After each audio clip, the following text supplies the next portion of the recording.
What's going on, everybody? It's Glenn for the latest news, and if you're new here, make sure you like, share, comment, subscribe.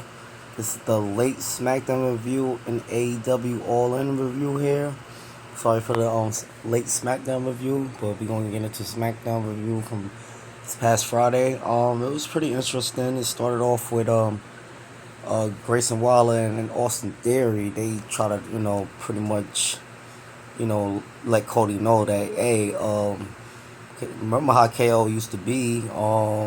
He's going to turn on you, this and that. He's your friend now, and this and that. But he's going to turn on you eventually, like he did his other friends, as in like Sami Zayn, twice was in there, John Cena, Kofi Kingston, and a few others. That KO had turned his back on just to get what he want. KO pretty much explained his piece with that.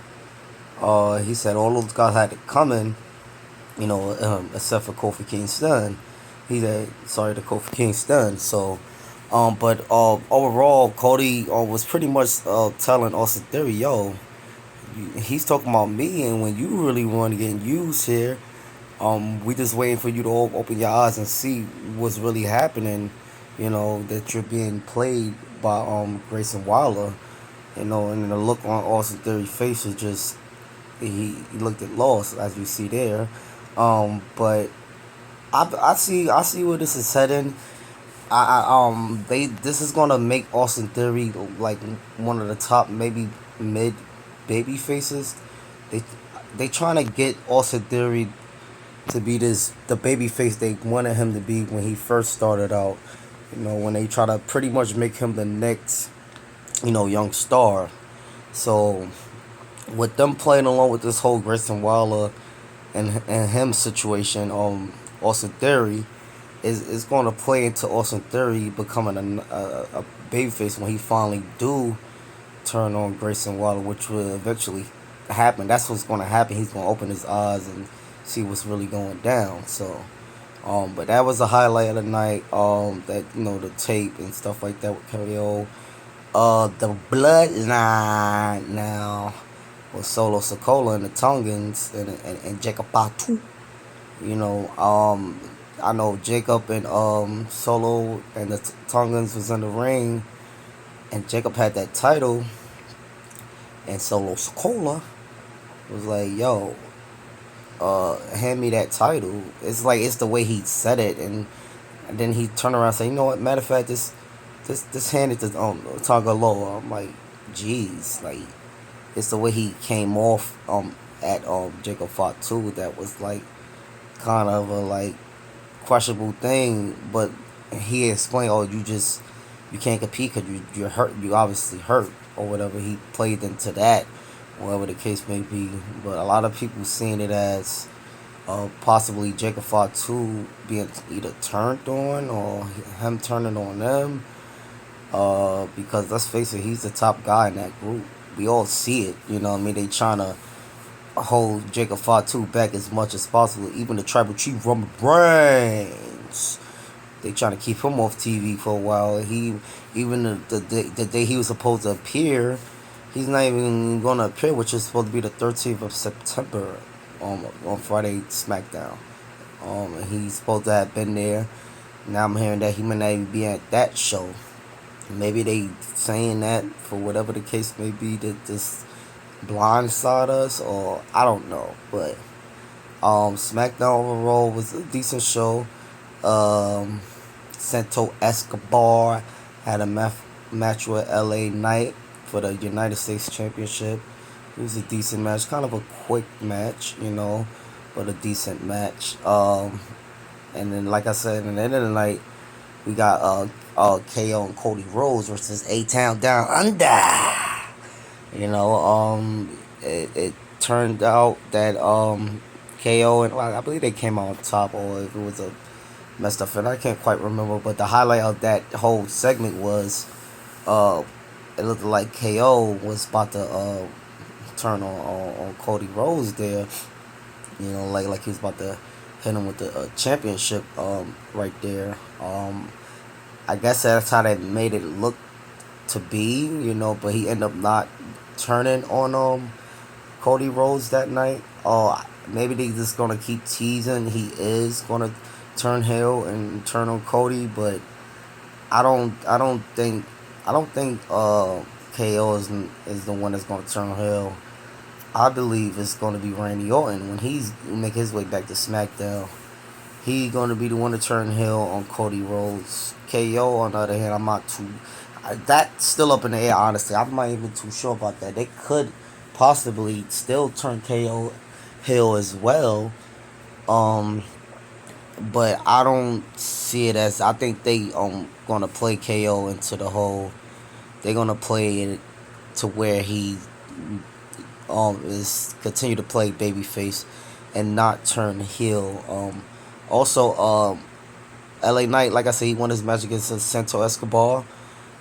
He pretty much it sounds like he's trying to bring the U.S. Open Championship challenge back because he's giving an open challenge to anybody who won a title shot, I guess, in Basher Berlin. They were saving it for. So I wonder who's gonna step up to LA Knight and Basher Berlin for that title. It could be anybody at this point with the whole U.S. Open. You might as well call it challenge again. Something that John Cena started back in the day. So I mean that's pretty interesting. But like SmackDown was a decent show. It wasn't really much of a highlight to cover. That's why I didn't really give a review on it right away. No tribal chief Roman Reigns. Like it was a little show was a little stale. Bloodline still taking over as usual. There's no stopping them right now. Only one stopping them is tribal chief Roman Reigns. But we get off of that of SmackDown and we get into Wembley Stadium all in pay-per-view. Oh my goodness. That pay-per-view was a 10 out of 10. Great pay-per-view by AEW. Great stuff there. Great stuff. Great stuff. I can't even. Was just speechless just watching the show. It was just great matches all the way around. Couple of matches. Ricochet made his debut in the Gauntlet match where he obviously lost. They wasn't gonna have him just win right then and there. Mario Mays and Tony Storm had a great match. Mario Mays came out on top. It was Swerve and Bryan just went crazy. It was a great night. Great matches there. Will Ospreay and MJF went nuts, man. It was just crazy. Will Ospreay came out on top. He won the American, which is pretty much probably about to go back to the international championship. He won that back from MJF and was a great match. Such a great match, man. The Claim took over on the Young Bucks and FTR. That was also a great match. It was just so much going on. As you see Darby Allin with the thumb taps in his face. It was just so much going on. Then we got the return of it's Sting. Nobody expected to see Sting make his return to Wembley Stadium. No, nobody could tell me they expected that. Nobody expected to see Sting back after he retired in such a great fashion in favor of AEW. Also, Mark Bristol and Claudio and Yoda. I always forget that guy's name. Won those triple crown titles in a great ladder match. Christian Cage, man, that man. Christian Cage is great, man. He's great. He ended up winning that gauntlet match. So apparently, I was a little lost within the weeks. But like I said, I always make sure I catch up with the pay-per-views of AEW because they always deliver.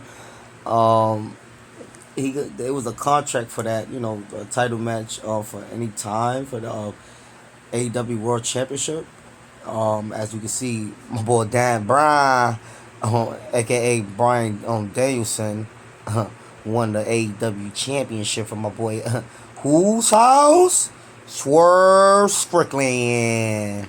But shout out to Swerve Strickland. Shout out to both guys. That was a hell of a match, man. Hell of a night, hell of a match. I ain't gonna lie, it was very long, but it was well worth it. You know, it was well worth the show. They are AEW, like I said, 10 out of 10. Like 10 out of 10 here. It was great all the way around, man. It was the crowd was tremendous. That crowd, it was so amazing. Like it gets no better than that. They had everybody just into the show. Uh, Chris Jericho, hi guys, I am the Learning Tree. Went against my boy. He is Hook, and that was also a good match. It was a lot of interference by the Learning Tree faction and like Big Bill and I forgot the other guy name, but I'm gonna just call them all the Learning Tree faction. They was pretty much whooping Hook ass all night, and I know Taz is fault, and I'm like, yo, there's no DQ, Taz. I mean, that's your son. It's 3-on-1. So he in the beginning he like, my son can handle his own. I'm like, he can handle his own, but it's no DQ. That's your son. Like, so finally in the end of the night, he finally, said F that, and got in there for his son after all that meat rotting that the Learning Tree was doing. You know what I mean? He caught homeboy with the Taz mission. And Hook caught Chris Jericho with the Taz mission, and that was it. He won the FTW championship back. But yeah, that was a great match. My boy Luchasaurus, aka Kill Switch, went nuts, man. He was going nuts. He was going nuts, man. Last night with all those chokes he was catching people with, man. He was going crazy, man. The whole pay per view was crazy, man.